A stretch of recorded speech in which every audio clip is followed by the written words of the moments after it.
현재 우리가 살고 있는 이 한국 사회는 정말 우리가 알지 못하는 전혀 다른 세대들이 일어나고 있습니다. 전혀 다른 세대가 되어가고 있고 또 그런 아이들, 그런 모습들을 우리의 아이들의 모습들을 우리는 볼 수가 있습니다. 최근에 한 초등학교에서 회장 선거가 열렸습니다. 회장 선거에 나온 한 남학생 후보는 자신의 첫 연설문에서 이렇게 말했습니다. 저는 남자도 아니고 여자도 아닙니다. 순간 학교는 충격에 빠졌고 후보 연설은 멈춰졌습니다. 초등학교 6학년 아이가 무엇을 알아서 자신의 성 정체성을 남자도 여자도 아니라고 말했을까요? 그 아이에게 영향력을 준 교사가 있었던 것입니다. 최근에 한 문서가 유출이 되어서 그것이 뉴스에까지 나온 적이 있습니다. 페미니스트 교사들이 자신이 가르치는 초등학생 아이들에게 페미 사상을 세뇌시키는 교육을 하는데 그 교육을 놀이로 느낄 수 있게끔 교육을 시키며 그 대상은 한 부모 아이들이나 부모님이 바빠서 아이들에게 신경을 쓰지 못하는 아이들이 대상이었습니다. 이 교육에 부정적이거나 부모가 그 교육을 반대를 하거나 잘 따르지 않는 경우는 교사가 주도하여서 왕따를 당하게끔 하라는 내용의 문건이었습니다. 현재 대한민국에 나타나는 페미니스트 성향은 우리가 알고 있는 여성도 모든 것을 할 수 있다. 남녀의 평등의 그런 페미니스트 사상이 아니라 레디컬 페미니스트로 자신들과 생각이 다른 모든 사람을 혐오하며 특히 한국 남자, 이 한국 남자는 아동이든 성인이든 모두 혐오의 대상이고 모두 벌레라고 지칭을 하고 있는 그런 사상입니다. 그리고 이 레디컬 페미니스트의 출발은 어디서 되었냐면 레즈비언에서부터 출발이 되었습니다. 즉, 이 레디컬 페미니스트 성향을 가진 사람들이 왜 남성들을 혐오하는가? 자신들이 만나고 자신들이 사랑해야 될 그 예쁜 여자들이 남자와 사랑한다는 그 이유로 남자들을 혐오하고 있습니다. 그리고 이러한 현상은 교육계에서도 많이 나타나고 있고 이 레디컬 페미니스트가 많은 영향을 주고 있습니다. 그리고 이러한 동성애를 합법화하려는 법들이 계속해서 발휘되고 있는 상황이 우리가 살고 있는 이 한국 시대의 한국 사회의 모습입니다. 얼마 전에 그것이 알고 싶다에서 충격적인 청소년 실태를 조사를 해서 방영이 되었습니다. 그것은 청소년들, 심지어 초등학생들까지 인터넷 불법 도박에 빠져 있다는 것입니다. 중독이 되었다는 것입니다. 이제 갓 20살이 된 청년의 인터뷰가 나오는데 그 청년은 자사고 출신의 우등생이었습니다. 자사고 내에서도 내신 1등급을 받으면서 자신의 꿈을 꾸고 나아가고 있었습니다. 그러다가 우연히 친구를 통해서 접하게 된 이 불법 도박에 그는 중독이 되었고 자신의 인생을 송두리째 날리게 되었습니다. 그의 꿈은 변호사였는데 그는 도박 중독으로 인해서 대학을 지나가지 못했고 그의 성적은 어느 순간 7등급, 8등급까지 떨어졌고 지금은 자신의 그 도박 빚을 갚기 위해서 아르바이트를 하고 있습니다. 또 다른 18세의 고등학생은 불법 도박으로 인해서 11억의 빚을 지면서 자살을 하려고 했다가 지나가는 시민이 말려서 자살은 미수가 되었고 현재는 도박빚을 갚기 위해서 고군분투 중입니다. 또 한 중학생 아이는 도박빚을 갚지 못해서 친구들에게 모텔로 끌려가서 폭행과 물고문을 당했고 그것이 얼마 전에 뉴스에까지 나오기도 했습니다. 많은 청소년들이 도박빚을 갚기 위해서 도박을 하고 있으며 그 도박빚을 갚지 못해서 폭행과 고문, 심지어 성매매까지 시키고 있는 상황이 그것이 알고 싶다 해서 그대로 방영이 되었습니다. 거기에 나온 한 도박 사이트의 운영자는 인터뷰를 통해서 밝혔는데 현재 가입하고 있는 신규 가입자 10명 중에 9명이 학생들이라고 밝혔습니다. 그리고 한 전문가는 인터뷰를 통해서 이 청소년 도박 중독은 감염병이라고 표현을 했습니다. 도박에 전혀 관심 없던 아이들도 한 명의 슈퍼 전파자로부터 감염이 되어서 도박 중독에 빠지게 된다고 했습니다. 물론 앞서 말한 초등학교 그 회장 선거와 이 도박 중독은 극단적인 모습이라고 생각할 수 있습니다. 그러나 지금 청소년들에게 공공연하게 이루어지고 있는 것은 우리가 부정할 수 없는 것이고 또 우리 아이들도 언제든지 거기에 노출될 수 있다는 것은 부정할 수 없는 사실입니다. 오늘 본문은 하나님을 잘 섬겼던 여호수아와 광야 2세대가 죽은 후에 나타난 세대는 다음 세대가 아닌 다른 세대가 되어버린 모습을 우리에게 그대로 보여주고 있습니다. 오늘 본문은 여호수아의 죽음으로부터 시작이 되죠. 모세로부터 바통을 이어받아서 이 이스라엘 광야 2세대를 이제 가나안 땅으로 인도했던 이 여호수아가 나이가 많이 들어서 죽게 되었습니다. 오늘 본문에서 여호수아가 살아있는 동안의 상황을 잠깐 언급해 줍니다. 7절의 말씀 함께 읽겠습니다. 시작. 온 백성은 여호수아가 살아있는 동안 주님을 잘 섬겼다. 그들은 여호수아가 죽은 뒤에도 주님께서 이스라엘에게 베푸신 큰 일을 모두 눈으로 직접 본 장로들이 살아있는 동안에는 주님을 잘 섬겼다. 여호수아의 죽음 이후에도 하나님의 역사하심을 받던 이 광야 2세대들의 그 장로들이 살아있는 동안에는 하나님을 잘 섬겼다라고 말하고 있습니다. 그런데 갑자기 상황이 급변합니다. 10절의 말씀을 함께 읽겠습니다. 시작. 그리고 그 세대 사람들도 모두 죽어 조상들에게로 돌아갔다. 그들이 죽은 뒤에 새로운 세대가 일어났는데 그들은 주님을 알지 못하고 주님께서 이스라엘을 돌보신 일도 알지 못하였다. 그 세대 사람들이 모두 죽고 나타난 세대는 새로운 세대, 하나님을 알지 못하는 전혀 다른 세대가 일어났다고 말하고 있습니다. 여러분, 왜 이런 일이 발생됐을까요? 여호수아와 그의 장로들이 살아있을 동안은 하나님을 잘 섬겼었는데 그들의 다음 세대는 다음 세대가 되지 못하고 다른 세대가 되었다고 말씀하고 있습니다. 그 이유는 신앙의 전수가 일어나지 않았기 때문이죠. 분명 여호수아도 그와 함께했던 광야 2세대들도 하나님을 잘 섬겼습니다. 그러나 그 후손들은 하나님을 알지도 못하고 하나님께서 이스라엘에게 어떤 일을 하셨는지 모르는 전혀 다른 새로운 세대가 되어버렸습니다. 그리고 그들은 이제 급기야 하나님을 버리고 하나님을 떠나서 바알과 아스다롯을 섬겼다라고 말씀하고 있습니다. 우리 2장 12절과 13절의 말씀 함께 읽겠습니다. 시작. 이집트 땅에서 그들을 이끌어내 주신 주 조상의 하나님을 저버리고 주위의 백성들이 섬기는 다른 신들을 따르며 경배하여 그들은 이렇게 주님을 저버리고 바알과 아스다롯을 섬겼다. 신앙 전수의 실패의 결과는 어떻습니까? 세상의 가치관을 따라서 하나님을 떠나서 하나님을 버리고 바알과 아스다롯을 섬기는 것이었습니다. 이 바알과 아스다롯은 풍요와 다산의 신입니다. 하나님을 떠난 하나님의 백성들은 이 풍요와 쾌락을 쫓아 살아갔습니다. 사사시대를 한 줄로 표현해 보자면 사사기 21장 25절의 말씀입니다. 함께 읽어보겠습니다. 시작. 그때에는 이스라엘의 왕이 없었으므로 사람들은 저마다 자기의 뜻에 맞는 대로 하였다. 아멘. 여러분, 하나님을 왕으로 인정하지 않았고 자기의 뜻에 맞는 대로 살아갔다라고 말씀하고 있습니다. 진정한 왕이신 하나님이 계심에도 불구하고 그들은 왕이 없었다라고 표현하고 자기의 뜻대로 살아갔다라고 말씀하고 있습니다. 오늘날로 표현해 보자면 크리스찬다운 삶을 살아가지 못하고 껍데기만 크리스찬의 모습으로 살아갔음을 보여주고 있습니다.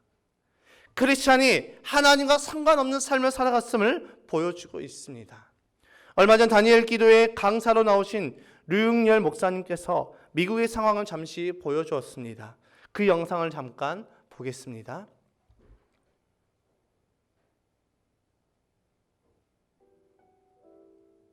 원래 존 바이든 대통령이 취임을 했죠. 미국은 아직 기독교 전통이 있어서 대통령이 취임할 때는 목사님이 나와서 축복 기도를 해요. 이번에 기도했던 실베스터 비만 목사님 어떻게 기도했는지 잠시 한번 영상으로 보시겠어요? We pray for divine favor upon our President, Joseph R. Biden, and our First Lady, Dr. Jill Biden, and their family. In the strong name of our collective faith, amen. Name of our collective faith, 다양한 종교의 이름으로 아멘. 목사라는 타이틀을 가지고 나와서 예수 그리스도의 이름으로 기도하는 것을 주저하고 두려워하고 있는 이런 시대입니다. 미국은 하원 개원할 때도 목사님을 먼저 모시고 기도하고 난 다음에 하원회를 시작을 해요. 원래도 임마누엘 클레브라는 목사님이 나와서 기도하는데 기도문 한번 보시겠습니다. We ask it in the name of the monotheistic God, Brahma, and God known by many names, by many different faiths. A man and a woman. 다양한 종교, 다양한 이름으로 불려지는 신의 이름으로 기도합니다. 아멘, woman. 여러분, 마치 사사기 21장 25절의 말씀이 그대로 재현되고 있습니다. 하나님이라는 왕이 있음에도 불구하고 세상 사람들의 그 눈치를 보고 하나님을 찬양하지 못하고 예수님의 이름으로 기도하지 못하는 그 시대가 미국 교회의 상황이 그대로 보여주고 있는 것 같습니다. 여러분, 미국만 그럴까요? 한국 교회는 괜찮습니까? 아니죠. 우리나라도 그 길을 지금 걸어가고 있습니다. 다음 세대, 우리가 말하는 다음 세대 10대에서 20대 이 복음화율에 대한 통계가 3% 미만으로 나타나고 있습니다. 특히 이 수치는 대학교를 들어간 이후에 급격하게 떨어지는 것을 보여주고 있습니다. 이는 가히 충격적인 통계이죠. 복음이 전해지지 않은 미전도 종족을 우리가 분류할 때 그 기준을 그 나라의 복음화율이 3% 미만일 경우 미전도 종족이라고 우리는 분류를 합니다. 다음 세대 복음화율이 3% 미만이라는 것은 이제 우리의 다음 세대가 한국 교회의 선교지가 되었음을 의미하고 있습니다. 전 세계에서 선교사님을 가장 많이 보낸 나라 2위로 랭크되어 있던 우리 대한민국이 인구 비율로 따지자면 전 세계에서 가장 많은 선교사님을 보낸다라고 그런 통계가 나와 있는 우리 대한민국이 어느덧 우리의 다음 세대는 미전도 종족이 되었습니다. 이는 굉장히 심각한 상황이죠. 2018년 문화체육관광부에서 발표한 종교 현황에서 한국 개신교는 전체 인구의 20% 정도인데 이 중에서 이단을 빼면 약 14%에서 16% 정도가 됩니다. 그 중에서 만 15세에서 39세를 대상으로 행복의 삶을 위한 요건에 대한 질문에 이제 그들이 대답한 것이 있는데 재산과 경제력이 27.8%로 1위를 차지했습니다. 그리고 화목한 가정이 26.4%로 2위를, 건강이 14.2%로 3위를, 자아 성취가 10.1%로 4위, 감사, 긍정적 태도가 6.4%로 5위, 꿈, 목표 의식이 4.7%로 6위, 직업, 직장이 4.5%로 7위, 친구, 대인 관계가 4.3%로 8위에 올랐습니다. 그리고 9위가 종교 생활인데 그 수치는 급격하게 떨어져서 0.7%입니다. 나의 행복이 이제는 복음에 있는 것이 아니라, 나의 기쁨, 나의 소망이 복음에 있는 것이 아니라 나의 재산, 경제력, 화목한 가정, 건강, 자아 성취, 나의 직장, 나의 직업에 있다라고 통계가 나온 것입니다. 즉 나의 어떠함에 따라서 내 행복이 결정이 된다는 것이죠. 그 중에서 복음을 통해서 내가 행복한 삶이 된다라고 대답한 사람은 고작 0.7%에 불과합니다. 복음이 이 시대에 살아가는 사람들에게 소망이 되지 못하고 기쁨이 되지 못하는 시대가 되었습니다. 어느덧 우리에게 복음은 종교 그 이상도 그 이하도 아니게 되었습니다. 우리도 모르는 사이에 복음은 능력을 잃어버린 시대가 되었습니다. 여러분, 복음이 변한 것일까요? 복음이 그 능력을 잃어버린 것일까요? 아니지요. 복음은 예나 지금이나 언제나 동일합니다. 우리가 변한 것이지요. 사사시대에 다른 세대가 일어나 하나님을 떠나 바알과 아스다로를 섬겼던 그 모습이 우리나라에도 지금 나타나고 있는 통계입니다. 그리고 그것은 이제 우리나라도 이 미국 교회처럼 그렇게 될 것은 시간 문제임을 보여주는 지표이죠. 최근에 CGN TV에서 한 다큐멘터리를 제작했습니다. 그 제목은 안녕히 계세요 하나님입니다. 교회를 떠나는 청소년들에 대해서 다룬 다큐멘터리죠. 유튜브에 안녕히 계세요 하나님을 검색해 보면 풀 버전을 볼 수가 있습니다. 오늘 예배가 끝나시고 시간이 되시면 꼭 보시기를 부탁드립니다. 교회를 떠난 아이들은 이구동성으로 이렇게 말합니다. 더 이상 교회에 남을 수 없는 상황이어서 어쩔 수 없이 교회를 떠났다라고 고백합니다. 그들의 고백 가운데 마음을 아프게 했던 고백이 있습니다. 한 청소년이 이렇게 말했습니다.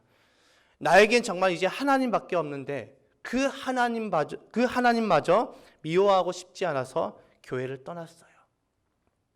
여러분, 왜 이렇게 되었을까요? 그 영상에 한 댓글이 있었습니다.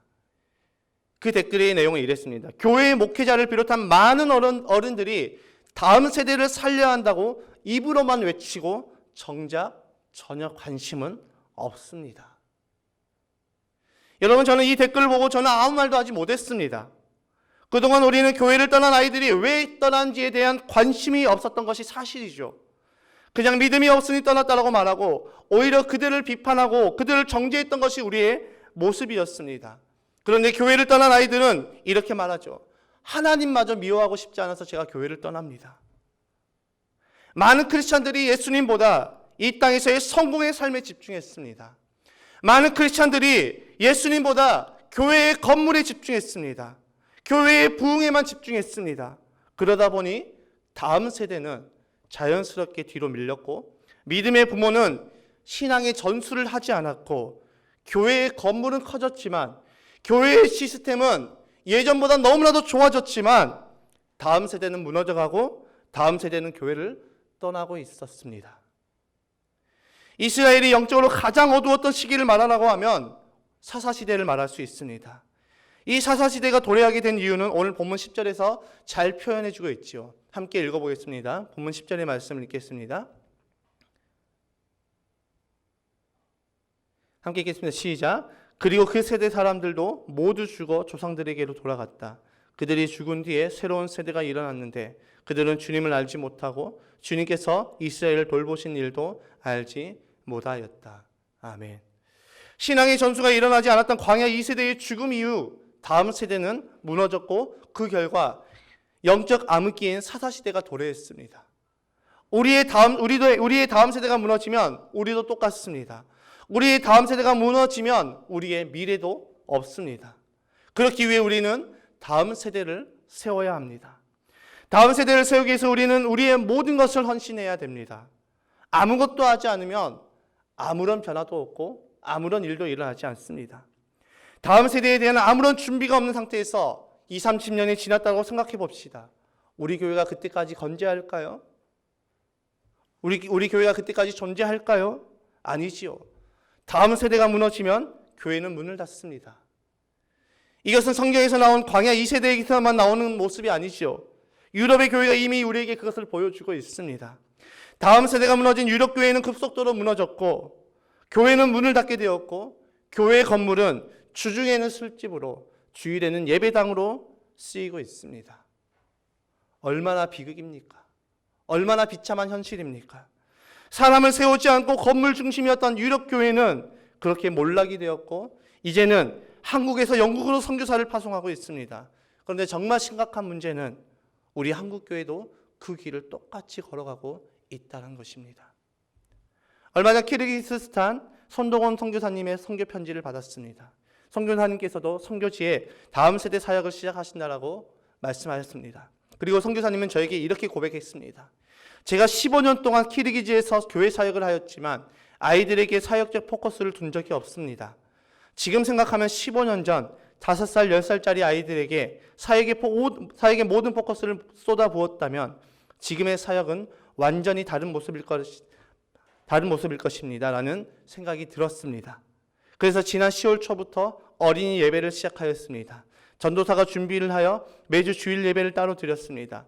어린아이들이 얼마나 좋아하고 세대별로 예배를 드리니 아이들이 더 좋아하고 아이들을 준비시켜라는 그 말씀에 순종하여 지금은 선명하지 않지만 이들이 향후 10년 후, 15년 후에는 분명 이 땅의 리더들로 설 것입니다. 예전에 런닝맨이라는 프로그램에서 지석진 씨가 유재석 씨에게 이런 질문을 했습니다. 야, 재석아, 네가 만약에 무명 시절로 돌아갈 수 있다면, 시간을 되돌릴 수 있다면 너는 돌아갈래? 그러자 유재석 씨는 가지 않겠다라고 이야기를 했습니다. 그러면서 한마디를 덧붙였는데, 내가 가지는 않지만 내가 지금 후회하고 있는 것은 그때 그 무명의 시절 때 시간이 많았을 때 영어 공부를 좀 해둘 걸 그랬다. 그 이야기를 들은 옆에 있는 이광수 씨가 이렇게 말했습니다. 그런데 중요한 것은 지금부터 10년이 또 지나면 그때라도 내가 공부할 걸, 이렇게 분명 후회한다라고 이야기를 했습니다. 그 말에 모든 출연자들이 다 공감했습니다. 저도 그 말에 공감했습니다. 많은 사람들이 과거에 내가 이것을 좀 더 했더라면 하고 후회하지만 현실에서 아무것도 하지 않습니다. 그리고 10년이 지나면 또 후회를 합니다. 내가 10년 전에라도 이 일들을 했더라면. 손동원 선교사님은 15년간 사역의 그 포커스가 어른들에게 쏟아져 있으면 후회하시면서 지금부터라도 선명하지 않지만 다음 세대를 세우기 위해서 움직이셨습니다. 지금부터 15년 후 선교사님의 사역은 엄청난 변화가 있게 될 것입니다. 여러분, 우리의 포커스는 어디에 맞춰져 있습니까? 우리 교회의 포커스는 어디에 맞춰져 있습니까? 많은 분들이 다음 세대가 중요하다는 것을 알고 있습니다. 그런데 아무것도 하지 않습니다. 왜일까요? 다음 세대 사역은 재정의 지출이 많고 그에 비해 열매가 더디 보이기 때문입니다. 그러니 많은 교회는 포커스를 다음 세대가 아닌 작년에 두게 됩니다. 다음 세대 사역은 정말 많은 헌신이 필요합니다. 그렇게 선교사님도 이렇게 말씀하시죠. 지금은 선명하지 않지만 훗날 이 아이들은 분명 이 땅에 영적 리더로 세워질 것입니다. 선교사님, 지금을 보시는 것이 아니라 훗날을 보시고 다음 세대 사역을 시작하신 것이죠. 여러분, 다음 세대 사역은 당장의 열매가 보이지 않습니다. 그래서 말로는 다음 세대 하지만 정작 아무것도 하지 않는 경우가 많이 있습니다. 과거에 제가 사역했던 한 교회는 기도할 때마다 다음 세대를 책임지는 교회라고 기도합니다. 그런데 제가 사역을 하면서 느낀 점은 말과 행동이 다르다는 것을 느꼈습니다. 말로는 다음 세대를 책임지는 교회지만 다음 세대에 대한 투자가 전혀 없습니다. 약 30억을 들여서 비전센터를 세웠지만 그 비전센터 안에 아이들이 들어갈 공간이 단 한 군데도 없습니다. 30억을 들여서 비전센터라고 지었지만 그곳에는 온통 세미나실과 찬양대, 연습실만 가득했습니다. 작년부 새가족들은 교회에서 3천만 원 이상 들여서 제주도 여행을 보내줬지만 제가 맡았던 부서의 1년 예산은 300만 원이었습니다. 요즘은 아르바이트를 해도 한 달에 100만 원 이상을 버는 시대입니다. 그런데 300만 원으로 다음 세대를 세우고 책임지라는 것은 말도 안 되는 것이죠. 300만 원이라는 돈이 작은 돈이라고 말하는 것이 아닙니다. 1년간 300만 원으로 한 부서를 운영하기에는 턱없이 부족하다는 것이죠. 우리는 늘 이렇게 말합니다. 한 영혼이 천하보다 귀하다. 여러분, 한 영혼이 천하보다 귀하십니까? 정말 한 영혼이 천하보다 귀하십니까? 저는 여기에 의문점을 갖습니다. 정말 한 영혼이 천하보다 귀한 것이 맞는가? 여기서 말하는 한 영혼은 어른들만 포함되고 있는 것은 아닌가? 저는 그런 사역의 상황을 바라보면서 이렇게 생각을 해봤습니다. 왜 다음 세대에 대한 투자가 이렇게 되지 않을까? 가장 큰 이유는 재정적인 부담이죠. 다음 세대 사역은 밑빠진 독에 물을 붓는 것과 똑같습니다. 다음 세대 사역은 늘 마이너스입니다. 그러니 많은 교회에서 다음 세대 사역을 포기하는 경우가 많이 있습니다. 우리가 기업의 관점에서 보면은 재정적으로 마이너스가 되는 프로젝트는 포기하는 것이 당연하죠. 그러나 교회는 기업이 아닙니다. 교회는 영혼 구원에서 제자를 만드는 곳입니다. 영혼 구원 사역은 재정이 흑자로 됐을 때만 하고 적자가 되면은 멈추는 그런 사역이 아니라는 것입니다. 교회의 존재 목적은 영혼 구원하여서 예수 그리스도의 제자로 세우는 것이 존재 목적입니다. 만약에 교회가 그 일을 하지 않고 있다면 교회의 간판을 떼어내야죠. 예수님께서 우리에게 영혼 구원해서 제자 삼으라고, 제자 세우라고 우리에게 사명을 주셨고 우리를 부르셨는데 교회된 우리가, 교회의 머리가 그리스도이시고 그리스도의 몸된 교회가 그 일을 하지 않고 있다면 그 교회는 간판을 내려야지요. 그런데 흑자가 됐을 때만 영혼 구원하고 적자가 되면 그 사역을 멈추는, 그것은 교회가 아니지요. 여러분, 우리 교회가 1년을 알뜰하게 살아서 500만 원을 남겼다라고 우리가 생각해 봅시다. 그렇게 10년이 지나서 5천만 원이라는 그 금액을 남겼다라고 생각해 봅시다. 그런데 우리가 재정을 아끼기 위해서 다음 세대 사역을 하지 않았고 영혼 구원에서 제자 삼는 사역들을 하지 않았고 재정을 남겼다라고 생각해 봅시다. 그렇게 남긴 5천만 원이 우리에게 얼마나 큰 의미가 있겠습니까? 그렇게 남긴 5천만 원이 우리에게 얼마나 큰 도전이 되겠습니까? 그렇게 남긴 5천만 원을 우리가 하나님 앞에 얼마나 칭찬을 받겠습니까? 다음 세대와 영혼 구원하지 않는 교회가 10년 후에 5천만 원을 남겼다고 하나님께서 기뻐하실까요? 10년 후에 5천만 원 남겼지만 사람 세우기는 실패했다면 과연 그 사역은 성공한 것일까요? 결코 아닙니다.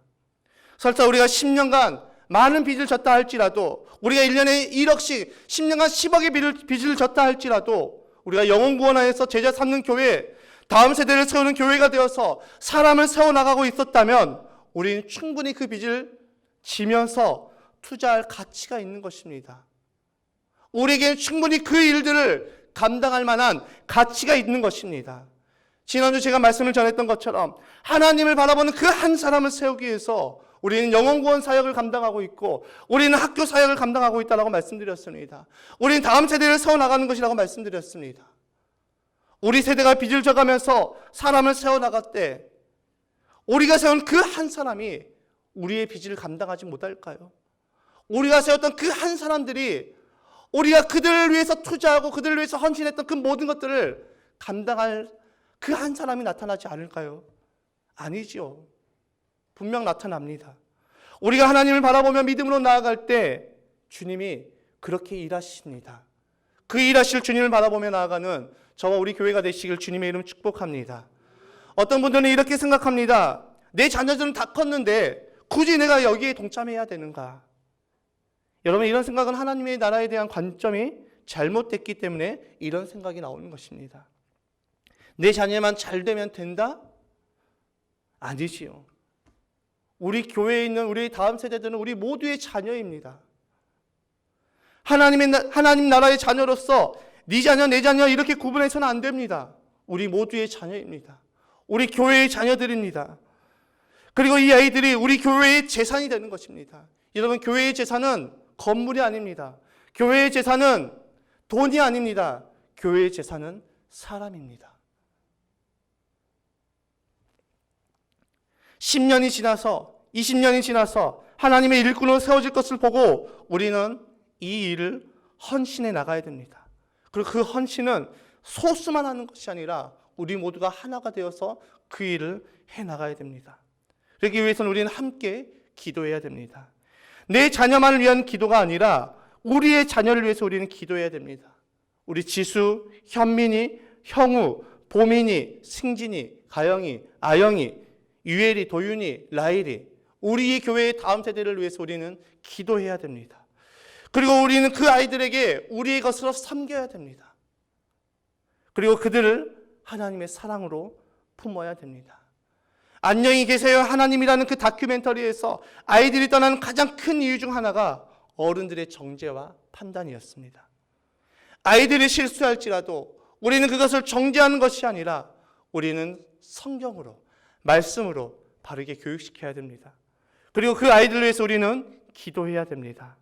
내 자녀만을 위해서 기도하는 것이 아니라 우리 자녀를 위해서 기도하며 함께 나아감으로 하나님 나라의 한 가족으로 세워지는 우리 백합교회가 되시기를 주님의 이름으로 축복합니다. 사랑하는 성도님들, 내 자녀가 아닙니다. 우리의 자녀라는 사실을 우리는 잊지 말아야 됩니다. 이번 주 우리 보민이가 시험을 보는데 왜 우리가 함께 보민을 위해서 기도합니까? 보민이가 우리의 자녀이기 때문에 우리는 기도하는 것입니다. 보민이가 더 잘 되기를, 더 좋은 길로 가기를 우리는 함께 그것을 꿈꾸며 기도해 주는 것입니다. 그것이 하나님 나라의 공동체이고 하나님 나라의 한 가족이라는 것입니다. 말씀을 정리합니다. 여러분, 하나님께서는 우리에게 다음 세대를 선물로 주셨습니다. 그 다음 세대를 우리는 다른 세대가 아닌 다음 세대로 세워야 됩니다. 그러기 위해서는 우리는 첫 번째로 기도를 해야 됩니다. 우리가 기도할 때 하나님이 일하십니다. 우리가 다음 세대를 위해서 기도할 때 하나님께서는 우리의 다음 세대를 세워주십니다. 그리고 두 번째로 우리가 통로가 되어야 됩니다. 신앙 전수의 통로를 만들어야 되죠. 신앙 전수는 가정과 교회와 학교에서 이루어집니다. 여러분, 교회에서만 신앙 전수가 일어나고 가정에서 이루어지지 않으면 아무런 소용이 없습니다. 교회에서 예배를 드리고 가정에서 아무런 조치가 없으면 아무런 변화가 없습니다. 가정에서도 교회에서도 신앙의 교육이 이루어져야 됩니다. 그리고 할 수 있다면 학교에서도 그 신앙의 교육이 이루어져야 됩니다. 그리고 그 학교도 굉장히 중요하죠. 여러분, 왜 우리 백학교회가 정말 우리의 재정을 헌신해 가면서까지 학교 사역을 하고 있습니까? 공교육에서 비성경적 교육이 너무나도 많이 일어나고 있기 때문에 우리의 어린 세대 아이들을 신앙으로 키우기 위해서 우리는 학교 사역을 감당하고 있습니다. 이 세 가지 통로를 다 통일하는 것이 가장 좋지만 상황이 안 된다면 가정과 교회가 함께 신앙의 전수가 일어나는 통로가 되어야 되는 것입니다. 그래서 우리 교회는 세대가 연합해서 예배를 드립니다. 그래서 우리 교회는 자녀들이 부모의 옆에서 앉아서 예배를 드리게 만듭니다. 왜일까요? 부모의 예배 드리는 모습을 보면서, 부모의 예배의 태도를 보면서 자녀들이 그 예배의 태도를 그대로 본받아 가기 때문입니다. 세 번째로 우리는 헌신해야 됩니다. 입으로만 다음 세대를 외치지 말아야 됩니다. 다음 세대를 위한다면 그들을 위해서 우리가 헌신해야 됩니다. 우리의 시간을 헌신하고 우리의 물질을 헌신해야 됩니다. 다음 세대 사역 앞에 우리는 계산이 아닌 믿음으로 나아가야 됩니다. 10년 후의 일을 우리가 어떻게 알겠습니까? 우리는 이 부분을 믿음의 영역으로 나아가야 되는 것입니다. 그러면 주님이 일하십니다. 우리의 믿음의 헌신을 통해서 주님은 일하십니다. 그 일하실 주님을 기대하며 나아가는 저와 여러분이 되시길 주님의 이름으로 축복합니다. 다음 세대를 밀어내고 있는 주체는 다름이 아닌 교회임을 우리는 인식해야 됩니다. 그리고 나는 교회 안에서 지금 어떤 모습으로 있는지를 점검해 봅시다. 다음 세대를 밀어내고 있는가? 아니면 다음 세대를 위해서 기도하고 있는가? 이것을 돌아보고 이제는 우리가 다음 세대를 위해서 기도하고 다음 세대를 위해서 우리의 물질을 헌신하는 우리 성숙된 믿음의 부모가 되기를 주님의 이름으로 축복합니다. 네 번째로 이제 우리가 함께 해나가야 됩니다. 다음 세대는 부모만의 책임이 아닙니다.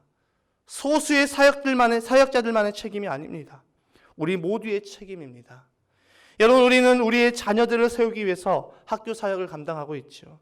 물론 일반 학교를 다니고 있는 아이들을 위해서도 우리가 기도해야 됩니다. 그리고 더 나아가 우리는 샬롬 스쿨을 위해서도 기도해야 됩니다. 믿음의 교사가 세워져야 하고 믿음의 부모가 동역해야 하고 치유와 회복 그리고 믿음으로 자라날 아이들이 들어와야 됩니다. 그리고 재정도 준비가 되어야 되죠. 이 모든 일에 우리가 함께 동참해야 됩니다. 우리가 기도로 동참하고 또 하실 수만 있다면 교육선교헌금을 통하여서 학교의 재정을 함께 동역해 주시기를 부탁드립니다. 우리 교회에서 교육선교헌금은 모두 학교 사역에 쓰이고 있습니다. 그리고 부족한 부분은 교회 재정에서 채워넣고 있습니다. 내가 다음 세대 사역에 동참하는 것, 우리의 기도와 우리의 물질의 헌신, 교육선교헌금을 드림으로 학교 사역에 함께 동참합시다. 그리고 마지막 다섯 번째는 그렇게 우리 될 때 우리의 아이들은 이제 안녕히 계세요 하나님이 아닌 안녕하세요 하나님으로 회복이 됩니다. 그렇게 일하실 주님을 바라보며 세상의 가치관으로 우리가 계산기를 두드리는 것이 아니라 믿음으로 주님의 일하심을 바라보며 지금은 선명하지 않지만 지금은 보이지 않지만 분명하게 세워질 우리의 다음 세대를 바라보며 나아가는 우리 교회와 모든 성도님들이 되시기를 주님의 이름 축복합니다. 우리는 다른 세대가 아닌 다음 세대를 세워야 합니다. 이 일에 함께 동참하고 함께 헌신하는 우리 귀한 백학교회로 세워지시기를 주님의 이름으로 축복합니다.